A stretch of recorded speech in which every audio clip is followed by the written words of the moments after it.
portfolio, my main focus relates to mental health and discovery research, but also as a cross-cutting interest, I'm really passionate about designing innovative and equitable funding mechanisms aimed at low and middle income source settings. So it's really a privilege to be with you here this afternoon, and thank you for having us. Thanks, Ekin. And my name's Grace. I'm a program advisor, which means I work on our communications, learning and influence work. And I'm also in data for science and health with Ekin. Although we both sit specifically in the data for science and health team, today we actually just want to talk about Wellcome funding a bit more broadly, because I guess the key point we want to make is that actually all of Wellcome's open kind of funding calls will have a kind of data science and digital aspect. So even if you don't see the word data science in there, it will be relevant. There's a really good chance it'll be relevant. So we want to just kind of like share a broad overview of what's coming down the line from us. See if I can get this to work. Hey, so we are just, if you're not familiar with us, a large independent charitable foundation. We're financially and politically independent because we don't have any state shareholders. And we are based in the UK, but we have a global reach. Having said that, we also want to make sure that our funding becomes more representative of the international landscape. So to give a kind of example here, you can see that on the African continent at the end of 21-22, Wellcome's funding kind of active portfolio was £200 million. But you can also see from the map there that it's highly concentrated in a few specific kind of areas and countries. And so we do know that we need to do more. So with that said, we'll talk about some of the upcoming calls we have and that we hope will be of interest to this network. As a quick introduction to our 4 main research programs, Discovery Research is the biggest and broadest program, and Ekin will start by introducing that one. And we then have 3 challenge areas, is what we call them. So mental health, infectious disease, and climate and health. And the goals for those programs is much more about driving impact against those specific global health challenges. So with that said, I think over to you, Ekin. Well, thank you. Okay, so the aim of our discovery research teams is to transform our understanding of human life, well-being, and health. And this speaks to a very diverse disciplines. And as long as it relates to human health, then it would fall under the category of the discovery research. So as an example, of course, this includes clinical research and fundamental biology, but also social sciences, humanities, and hopefully quite relevant here to this audience, data science, mathematics, and engineering.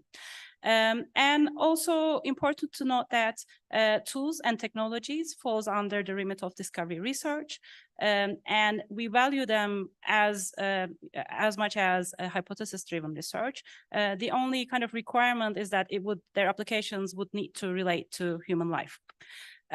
Also, it would be probably worth noting that this is our broadest portfolio, and while preparing proposals for discovery research, you wouldn't need to link your research to any of the priority areas that Grace previously mentioned, including mental health, climate and health, and infectious diseases. So I'd like to talk to you about our open mode funding schemes, which are part of the discovery research portfolio. These basically span 3 different career stages, including early career researchers, intermediate researchers, as well as more established investigators. I won't be going through the details of the eligibility criteria, and I would really, really encourage you to use this QR code on the slide to find out a little bit more about the requirements and criteria for each of those schemes. But I'd like to highlight that they run regularly 3 times a year, and we won't be getting rid of them anytime soon. So I would really kind of advise you to really come and apply for those ones when you feel that you are at your strongest. Also, low and middle income based researchers do not need to partner with any high income countries to apply for these awards. And also finally, to give you a bit of an idea, that, like in the first round of our open mode schemes for discovery research, we funded 20 million pounds worth of awards to low and middle income based researchers. I mean, we are happy about that, but we think we could and we should do better. So hopefully being here today and talking to you about these opportunities might be another step forward towards this goal. Okay, so the second team that I would like to talk to you about is our mental health team. Our mental health team's goal is to provide a step change in early intervention of anxiety, depression, and psychosis. This is because we know that mental health conditions will be the biggest global health burden by 2030, and often they are characterized by their chronic and progressive nature with really high rates of relapse. So they cause a lot of pain to many people globally for a very long period of time. And added to that, there is a gap in evidence relating to mental health conditions, and this gap being more significant in low and middle income settings. So with these in mind, our mental health teams funding schemes really want to focus on early intervention to avoid the escalation of these conditions before they become a long-lasting problem. And also by addressing the current gaps in our understanding, we want to find better ways of grouping people so that we can become we can develop improved interventions for psychosis, anxiety, and depression.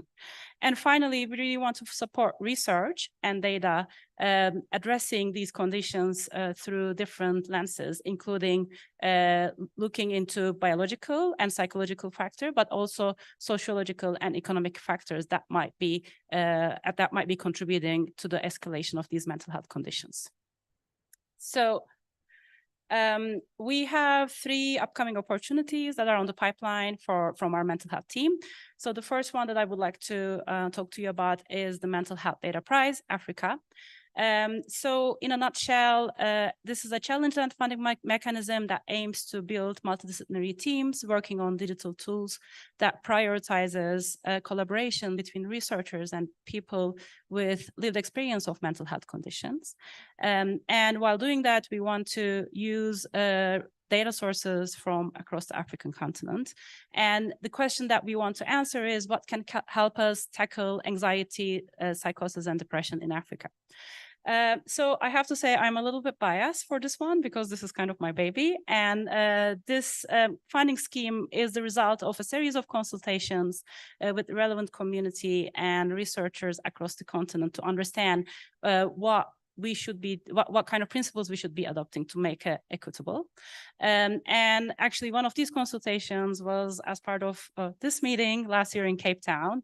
And we took your advice on board and came up with that, and I hope that this will be something that quite a few of you might be interested in applying for.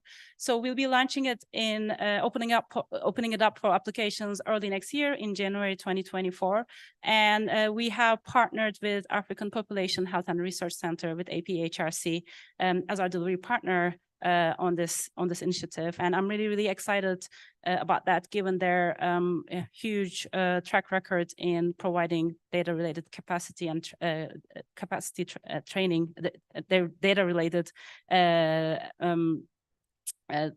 of training across the continent. So there are 2 other funding calls from our mental health team that I would like to draw your attention to. So one of them will be focusing on improved digital technology to aid early intervention for mental health conditions. And this will be opening up for applications in summer 2024. And the second one will be focusing on neuroscience to help us understand depression, anxiety, and psychosis. And this will be opening up for applications in spring 2024. So these are all still in the making. So I cannot basically talk to you more details about it, but I would really encourage you to keep an eye on our website to find out more about it in the upcoming months. And I will pass it over to Grace to talk to us about infectious disease opportunities. Great.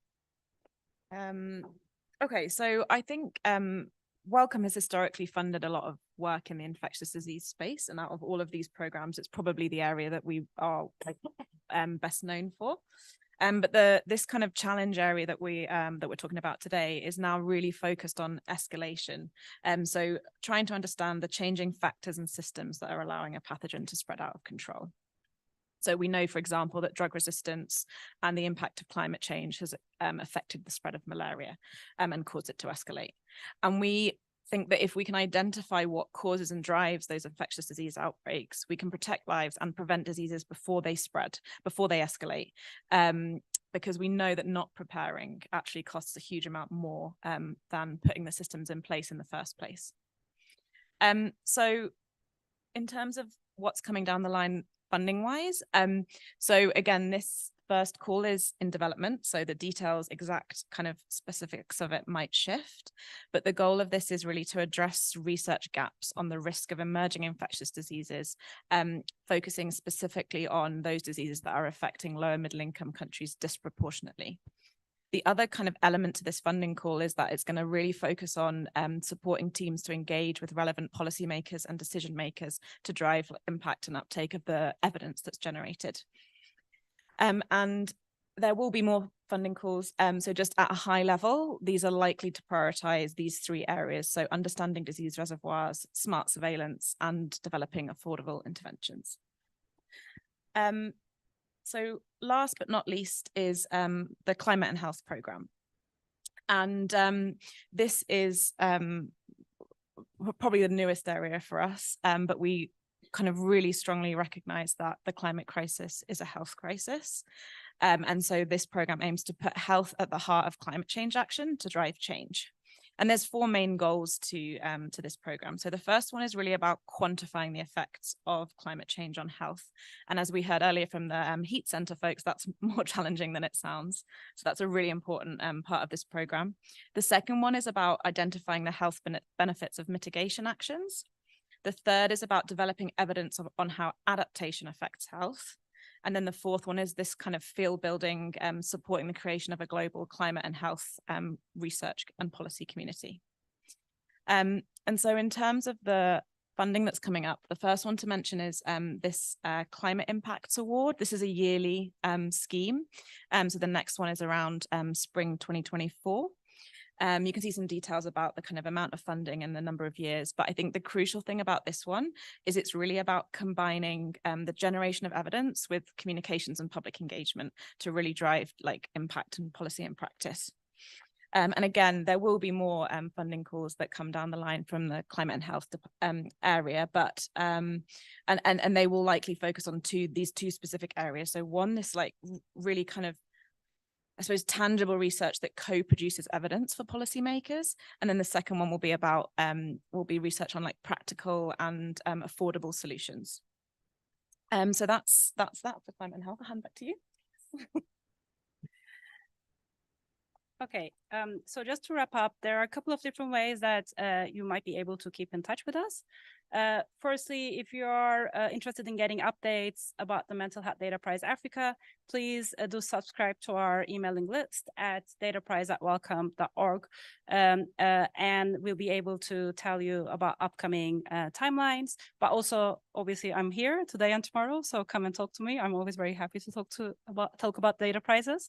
If you have any questions about the discovery schemes, you could email our funding support@wellcome.org emailing address to find out a little bit more about it. And if you just want to keep in touch more generally about upcoming Wellcome opportunities, please do sign up on our monthly research update newsletter at our website.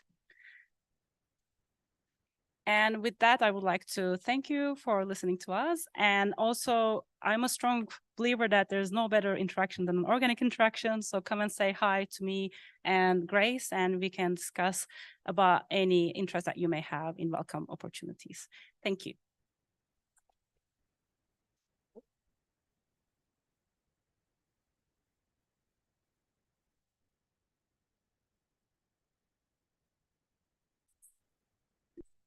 All right, thank you, Grace and Ekin. We don't have time for questions from the audience right now, but like they said, they'll be around all the next 2 days, so please go talk to them. So just to explain what happens next, we have our flash presentations from the new awards that we've made through DSI Africa. So in this room, we'll hear from some of the new research projects. The session will be moderated by my colleague Brad Newsome. And then in the auditorium, there'll be all of the research education projects that are new to the consortium will present, along with a couple of the research projects as well. And I'll be moderating that session. So if you want to come learn about the research education projects, you'll have to change rooms, and we'll probably start in about 5 minutes with that session. So thank you.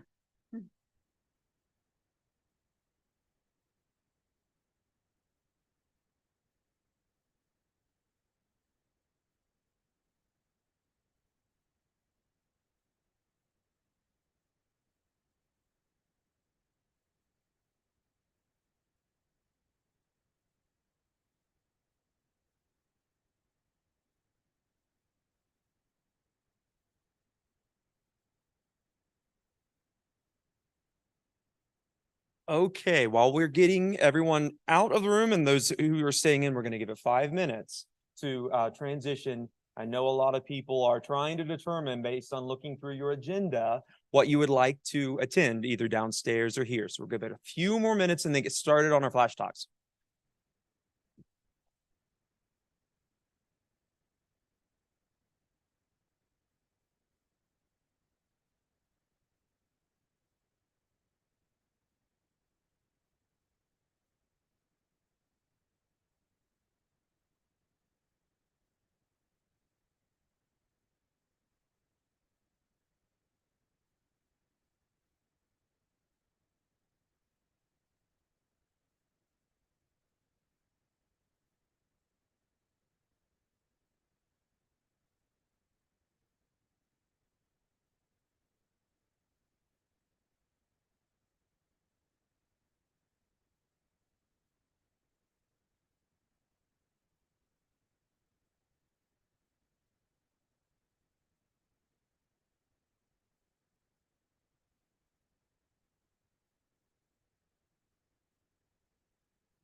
I am so excited for this.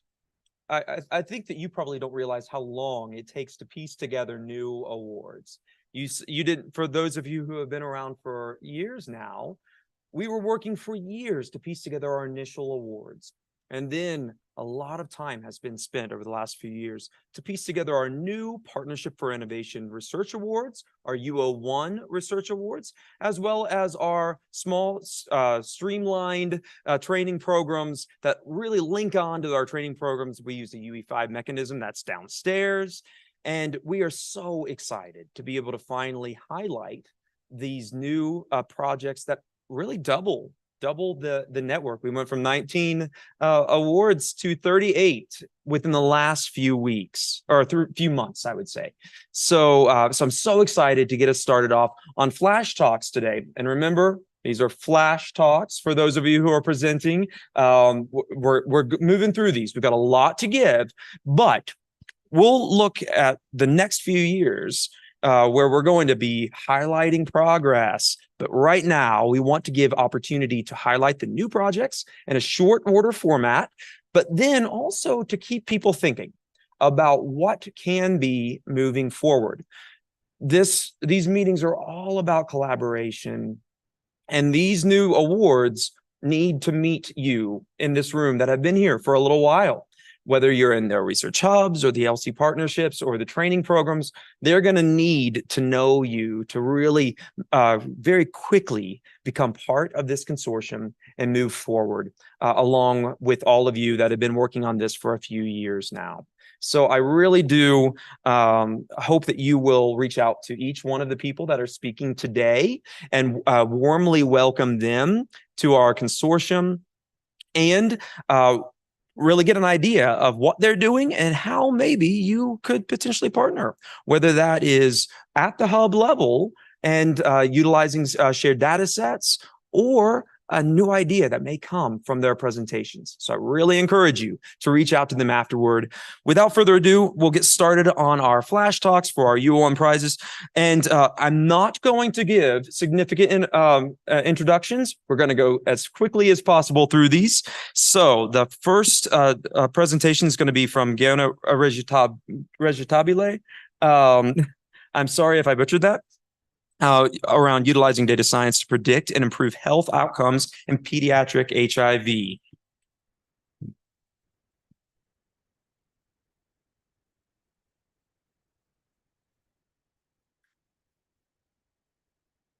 Oops, what did I do? Good afternoon, everyone. I'm Kgaona Retabile from the University of Botswana. I'm an MPI on the D-Space project with Samuel Chobe from the Makerere University. So our project essentially is looking at HIV and TB, and many of you know that it affects sub-Saharan Africa disproportionately, and that despite the treatment programs in sub-Saharan Africa, we still have lots of morbidity and mortality, especially among children, and that diagnosing TB is also a significant problem in TB HIV co-infection. There has been some successes in HIV treatment, and what that has meant was that for many treatment programs, as soon as you test positive for HIV, you get put on treatment, which means that you are going to be on treatment for life. And one of the consequences of that has been an increase in NCDs among children. So we are interested particularly in NCDs such as metabolic syndrome, which drives things like cardiovascular disease and diabetes. However, the appropriate timing and interventions for dealing with high-risk metabolic syndrome is not known. So we hope that by utilizing machine learning and AI, we'll be able to answer some of those questions. In a previous project, under H3 Africa funding, we had been looking at diagnosis of TB, looking at transcriptomic signatures to aid in that. So we're hoping that by taking longitudinal data, which we have over 100,000 in 3 countries, Botswana, Eswatini, and Uganda, by taking the electronic health records, the genomic data that we have and putting that together, we'll be able to use AI and machine learning to predict risk, segment, and look at better times for intervention to ward off the development of NCDs and also improve TB diagnosis. These are our team members. Thank you for your attention.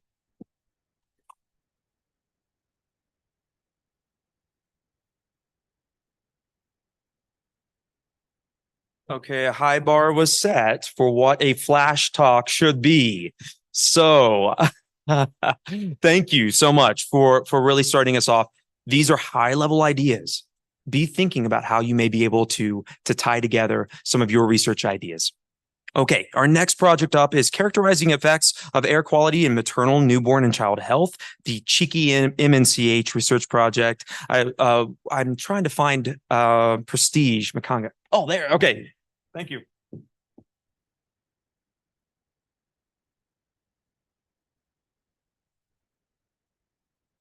Great. Thank you and good afternoon, everyone. So my name is Tatenda Makanga from Sesha in Zimbabwe, and I'm co-leading this project with Tamara, who's in the crowd. So characterizing the effects of air quality in maternal, newborn, and child health. Right, so these are the team members. So just a quick background, and this is data from 2019, so things may have changed. Air pollution was the single leading risk factor for all deaths in Africa. So this is air pollution outdoor and indoor. Now, the Cheeky MNCH is looking specifically at air pollution in addition to the primary questions around heat that are being asked within the heat center. So this is a supplementary grant for the research project 1 within the heat center. And Research Project 1, Chris spoke a bit about it in his presentation earlier on, so I won't dive into that. But we're essentially collecting, creating a huge database of cohorts and trials across the continent that looked at pregnant women and followed through their outcomes and the outcomes of their babies. And within Research Project 1, we're cross-referencing their outcomes with their exposure to heat to understand if there are pathways to adverse maternal, child, and newborn outcomes. So this is an Africa-wide study where we're looking at 222 different trials and cohorts and collecting and harmonizing these data sets. And as you can see, this is the map that illustrates where these studies are coming from. So what are the aims of Cheeky MNCH? The broad aim is to advance capacity for the applications in the field of environmental effects, with particular emphasis on air pollution exposure. We'll start off by designing pollution spatial indicators and proxy measures and validate these using ground sensor data.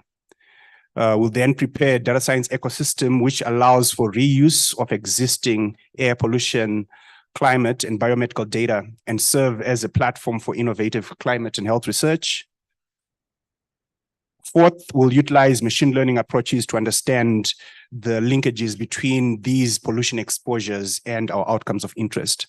And lastly, aim 5, we intend to start translating much of the evidence that comes from this work into tools and decision aids that can be used for intervention and also policy transformation. So it's a 3-year project. We're looking at characterizing pollution exposure from largely satellite sources and also geospatial data, collecting our IPG data across the continent. And I think more importantly, bringing in the PRECISE data set. So PRECISE is a project that we've been a part of that collected data using personal exposure monitors in 3 countries. So PM2.5, PM10, temperature, humidity. And we're going to use this data as the basis for validating our spatial indicators for pollution. So that's all from me. Thank you very much.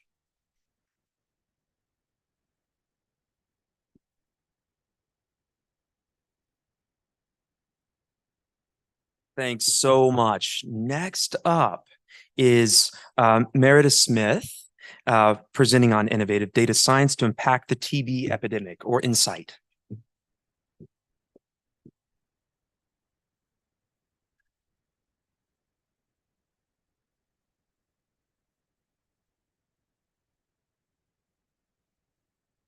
Is it coming?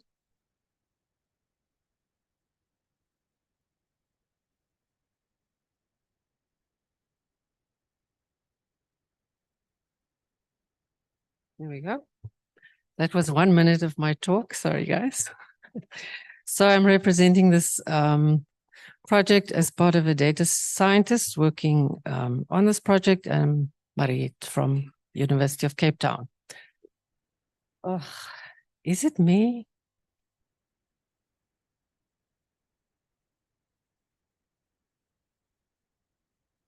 Oh. Okay. Nope.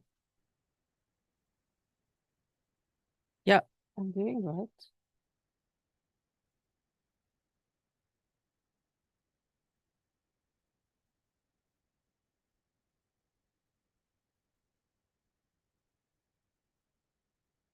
Sorry, guys. Let's see. I'm not sure where this was the point. I think there we go. So, yeah, that's the last one. Okay, so. Right. So, yeah. Ending point maybe towards the. Oh, sure. Okay. So this is not the right slide. There we go. Okay, so this project is a 3-year partnership between the Center for Infectious Disease Epidemiology and Research and at the University of Cape Town and the Western Cape Provincial Department of Health and Wellness. The project takes, this is very sensitive. I'm going to put it down. The project takes advantage of the routine electronic health data systems in the public service in the Western Cape province, a setting with a high burden of TB and HIV, in which new and repurposed drugs against drug-resistant TB are routinely used in pregnancy. Data from several sources feed into the Provincial Health Data Center, which is a linked health information exchange, leveraging the unique patient identifier allocated to all users of the public health services in the province. In the absence of complete coded insurance claims data, the PHDC defines cohorts using an inference approach based on phenotypic algorithms. Health conditions, which we termed episodes, for example, HIV, TB, and pregnancy, are inferred from routine health information data, including ICD-10 coding lab data, data captured in electronic registers and dispensing. So these multiple sources of information are assigned confidence scores based on expert knowledge of their certainty in the context. These evidence points are intelligently combined to create an episode of, for example, TB or pregnancy or HIV. And each of these episodes is a single record of a health condition, including dates relating to that episode. So first evidence, outcome dates, death or cure, and the facilities attended during this episode. So importantly, this information is fed back to clinicians in the forms of reports and patient management tools. So in using this infrastructure, which enumerates approximately 120,000 pregnancies across the province per year, this project aims to create actionable clinical tools to optimize person-level interventions and to monitor programs. And secondly, to generate large linked cohorts to address epidemiological questions relating to maternal TB. I'm going to skip that for benefits of time. In summary, this project brings together diverse collaborators across the academic, clinical, and service platforms, using the epidemiology of maternal TB to drive optimization of this existing provincial health data center platform, and also to improve service delivery. Thank you.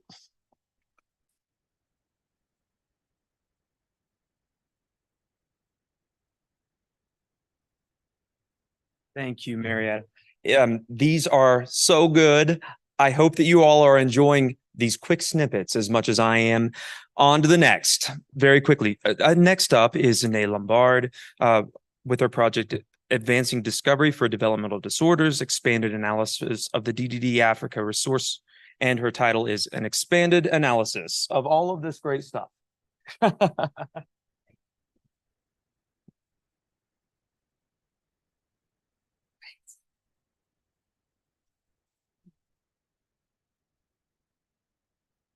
I think we skipped a talk, so I'm just going to fast forward and then hopefully the next speaker will come after me.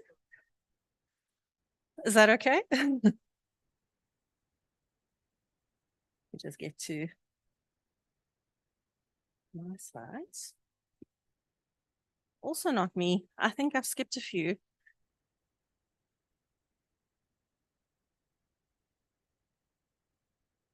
Brad, do you want the person who was supposed to speak to come out first? I don't know whose slides are up here. There we go. This is me. Okay. I'll be quick. Thank you, everybody. This project is really focused on rare diseases and using data science for discovery in Africa. So just to set the scene, of course, because these diseases are individually rare, we mustn't forget that they're cumulatively quite common, and 1 in 10 individuals currently alive are affected by a rare disorder. What makes this extremely difficult from a diagnostic point of view is, of course, that there's a lot of heterogeneity, both from symptoms and sign perspective, as well as causes. And this leads to this frustrating diagnostic odyssey that patients are often exposed to. Exacerbating this, of course, in Africa is that there is no genetic services available in most countries, and access is a problem. So this project is really focused on finding genomic medicine solutions for African patients and driving genomic discoveries from African genomic data. Too sensitive, not sensitive enough. I'm not sure if I'm pointing in the right place. There we go. So the Deciphering Developmental Disorders in Africa project was previously funded by the Atria Africa Consortium. And it's a collaboration between my group in Johannesburg, South Africa, as well as the University of Kinshasa in the DRC, where we've built this resource of both genomic data, clinical data, as well as samples that can be used to further facilitate discoveries for these rare developmental disorders. So in this DSI Africa project, we've got 3 specific aims to use these resources for further discovery. First up, with the exome sequencing data that was previously generated, we are going to look at innovative ways of assessing what kind of genetic variation is involved in developmental disorders. So usually the focus is on single nucleotide changes, but of course we know that structural variants and copy number changes play a significant role in the pathogenesis of developmental disorders. And we will use this data to assess both aspects and design workflows that can be used for diagnostic purposes downstream. We will also use the DNA sample resource to generate additional data, specifically DNA methylation data, to look for signatures that would assist again with making additional diagnoses, better understanding the disease etiology and the genetic contributions to these developmental disorders. And then finally, we will also make use of some of the clinical data that we have available, especially medical photographs, to really look at the use of AI tools, especially in a resource-constrained environment, to see if we can better support these genomic medicine efforts. Can we use these tools to identify patients who would particularly benefit from genomic testing? And can we also use these African data sets to create tools that are more accurate globally and to a global population to facilitate genomic medicine? We're very happy to be part of DSI Africa, and thank you to the funders, and we look forward to working with everyone here. Thank you so much.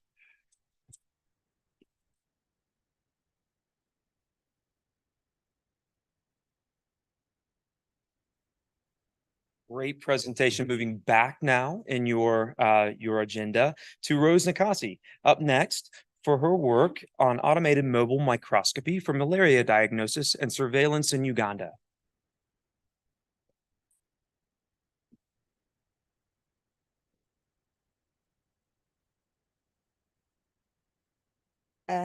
Thank you very much, and good afternoon to you all. Rose Nakasi, Principal Investigator on the project coded DSI Malaria, where we're trying to automate mobile microscopy of malaria diagnosis and surveillance in Uganda. Part of the investigative team, Dr. Joyce, I think she has gone out. We also have a collaborative team from Mulago, that is Dr. Alfred Andama, as well as collaborators from Sunbird and Boston University. To give a grounding for this, malaria is one of the top causes of death in the sub-Saharan Africa, and it's spread by mosquito bite. Globally, we check that the endemicity of the disease accounts for around 3.4 billion people in around 92 countries that are estimated to be at the risk of being infected with malaria.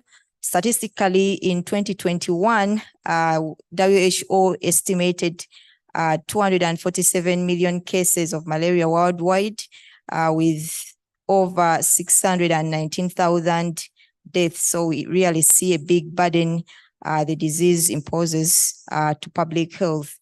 In Uganda specifically, malaria has been reported as one of the leading causes of death, accounting for over 20% of all hospital deaths, and actually it tops the list there.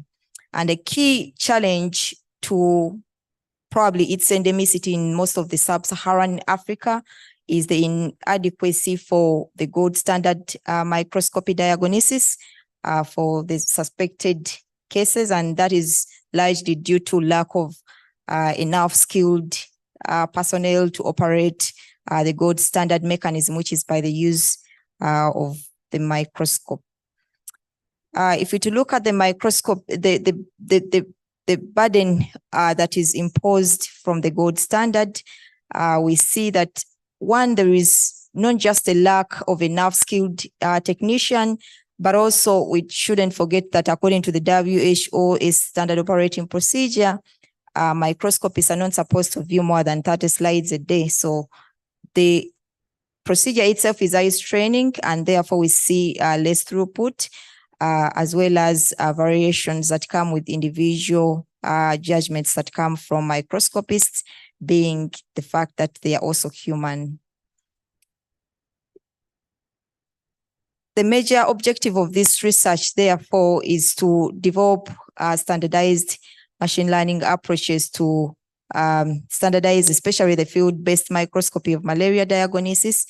We're starting with Uganda, but it will be able to scale up to all different malaria endemic settings, but as well to leverage on a complementary framework that can be able to support real-time surveillance of the disease for not only improving the diagnosis of the disease, but as well as to act as a platform for in-field modeling of the disease.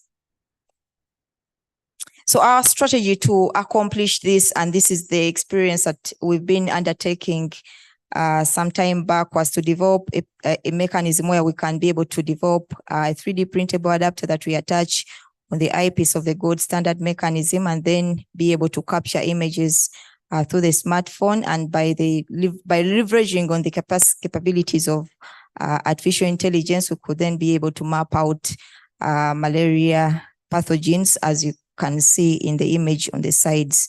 What is more interesting is that this has been one good proof of concept, but what we're trying to achieve here is, can we be able to standardize the environment and the settings under which we operate, especially in the field, because we're going to find there are different microscopes, different phones. So can we be able to standardize a given environment under which automation is going to happen, so that we have a fully fledged working automated system that is able to work in the field. The other objective is that we can be able to even augment on that capability to do automated diagnosis, and then integrate it with, because malaria is a vector-borne disease, so it has an ecological system. So can we be able to leverage on the information that comes from the ecology of the parasite, of the mosquitoes, to be able to communicate to the way the disease prevalence is in a given area. So we shall be able to also carry out spatiotemporal modeling to find out about the prevalence of the disease. That could again in turn be able to give us confidence on the diagnostics, the automated diagnostic of the disease, being able to hit two stones at a go, to be able to automate the diagnosis, but as well as to be able to predict the prevalence of the disease in space and time. Thank you very much.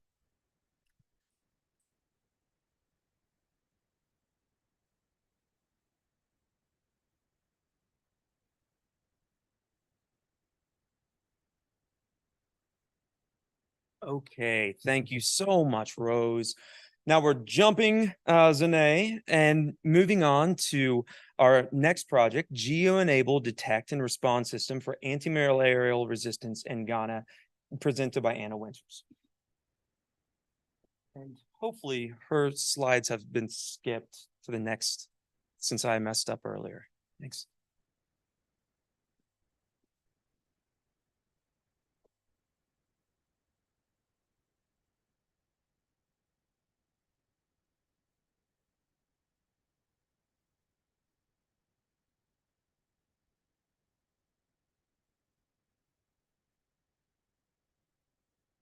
Must be some magic related to this clicker here.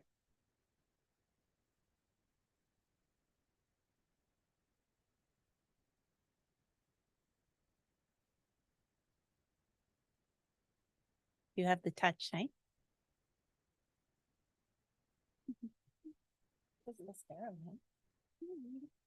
That was a struggle the first time. Now it's not going.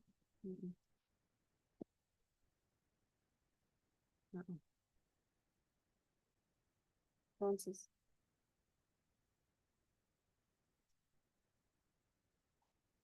Great, that's fine.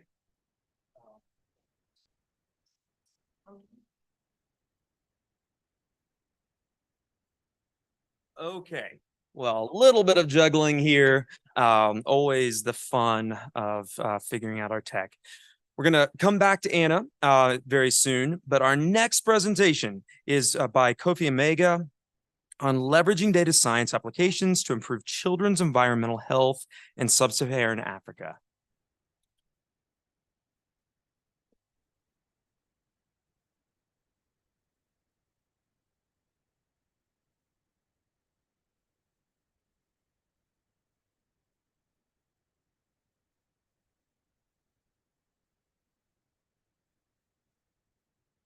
Hey, good afternoon. So our project is about leveraging data science application, children's environmental health in sub-Saharan Africa, and we have an acronym called DICE. So we are throwing a dice to see the outcomes. So by way of background and justification, the earlier presenter, as he indicated, air pollution is the biggest, one of the greatest environmental health risks of our time. And if you look at this map, you realize that in Africa and other low and middle income countries, sub-Asia, we have big problems in terms of ambient PM 2.5 levels. But importantly, the highest number of deaths per capita attributable to environmental exposures, including air pollution, has been observed in sub-Saharan Africa, with the highest burden found among children. Environmental exposures impact the health and development of children, and they start as early as in utero and persist through childhood and adolescence, and also into adulthood. According to WHO estimates, in 2012, 1.7 million deaths in children under 5 were attributable to environmental exposures, and I must indicate air pollution and wash were the biggest environmental stressors here. And it also included 570,000 deaths from respiratory infections. Africa also has been documented to have the highest excess mortality from ambient air pollution exposure among children under 5. However, there is very limited evidence from African countries on early life ambient air pollution exposure and child respiratory illnesses and anthropometric deficit. Here we are talking about child undernutrition. To date, only 4 continent-wide studies have provided some evidence on the relationship, and the references are what I have provided. However, these studies estimated PM 2.5 exposure from satellite data, and there was no attempt to integrate sources, data from other sources, especially ground monitoring. Also, the effect modifying role of neighborhood greeners, which is depleting in major African cities, many African cities, and also nutrition, which is compromised in many African settings in the relationship, and how area and household level factors explain the spatial variability in the relationship has also not been explored. The absence of such evidence greatly limits our understanding of the disease burden on the continent and the appropriate policy responses.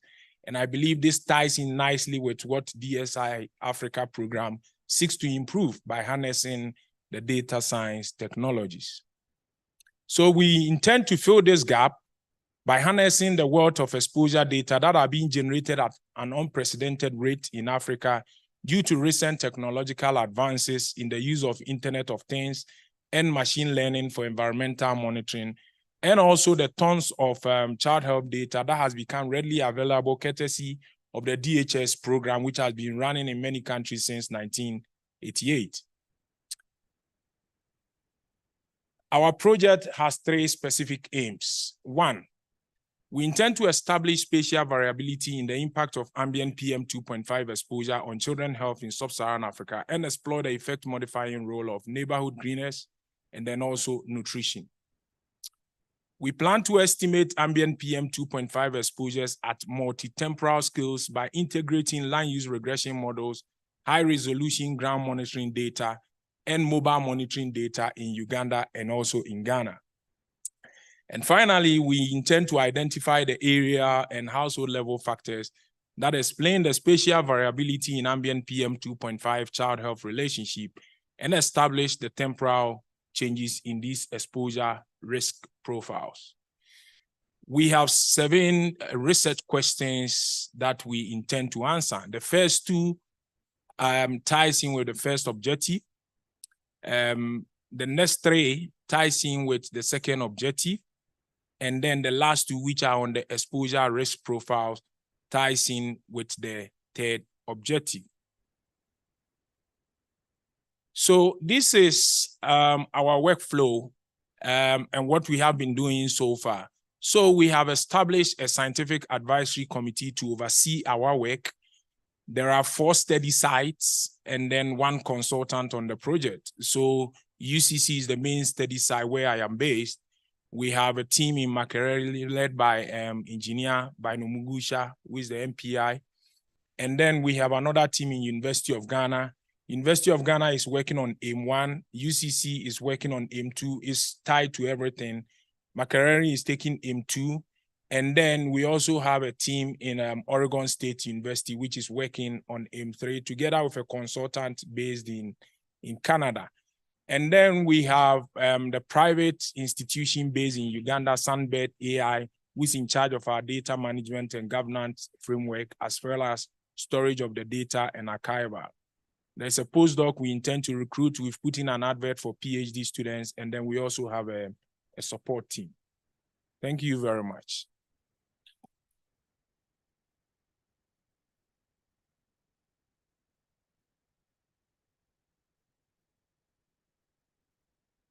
Thank you, Kofi. So in addition to our, are you ready? Okay, so we're going to switch up. We do have one more presentation after Anna, but welcome back to the stage, Anna, for her work on geo-enabled detect and response systems for anti-malarial resistance in Ghana. Okay, got it figured out? Good afternoon, everyone. I'm back. I'm the only one who got the preview option.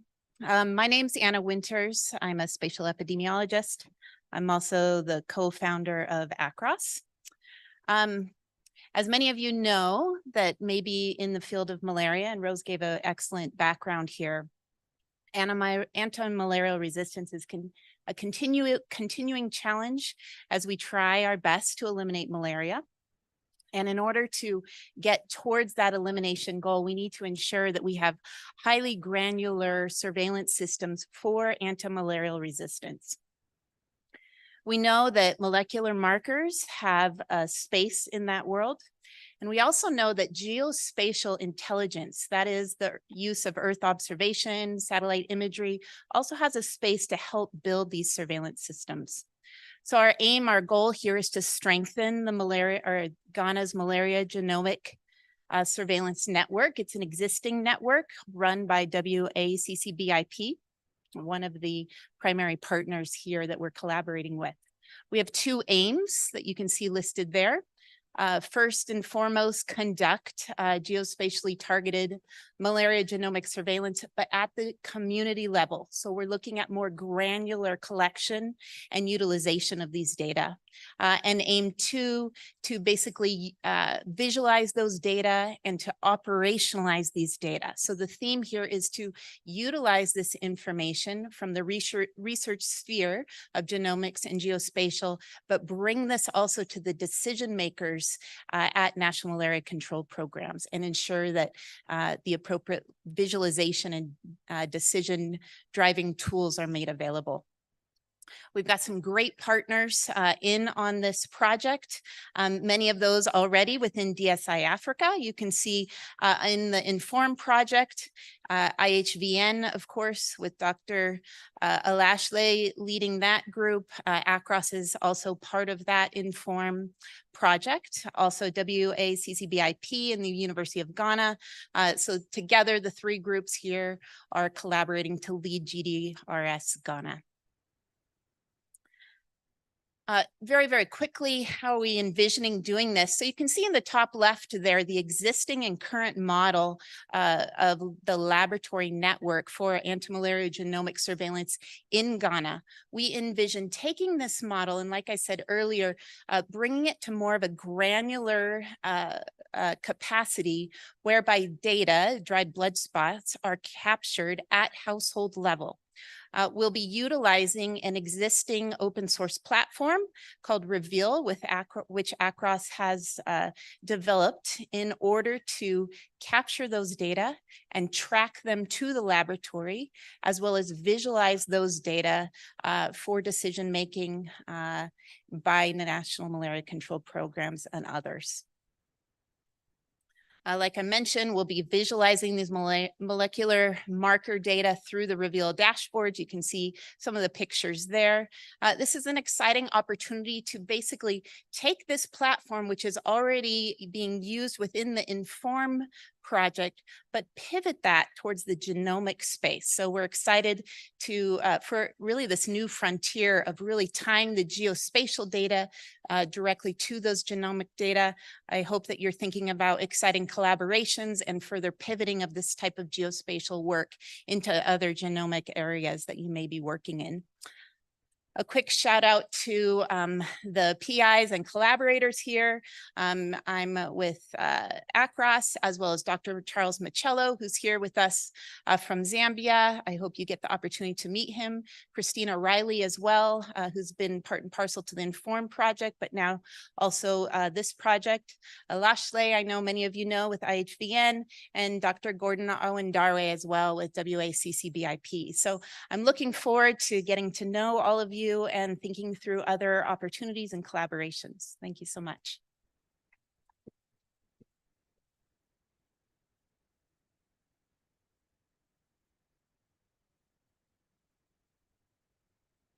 Big thank you to Anna. Wonderful presentation. Our last presentation of the day is actually not on your agenda. So let me welcome Dadi Jingo for his work on genome-wide characterization of complex variants and their phenotypic effects in African populations. And have we lost Dadi? We may have lost him. Okay. Well, we've lost him. Therefore, we are finishing up for the day. So first off, let me thank our wonderful presenters for not only your incredible work, but also sticking to the intent of a flash talk. So big thank you all so much for highlighting your work and getting some ideas going around what we can discuss over tea coming up. So big round of applause. Thank you. I would like to encourage you all to for the presenters today to be available out at Coffee and Tea for people to come up and say hi, and especially for you all that have been in DSI for a while, to give them a warm welcome, as well as perhaps share your ideas around collaboration. Okay, with that, I think we're going to finish a little early and get to tea early.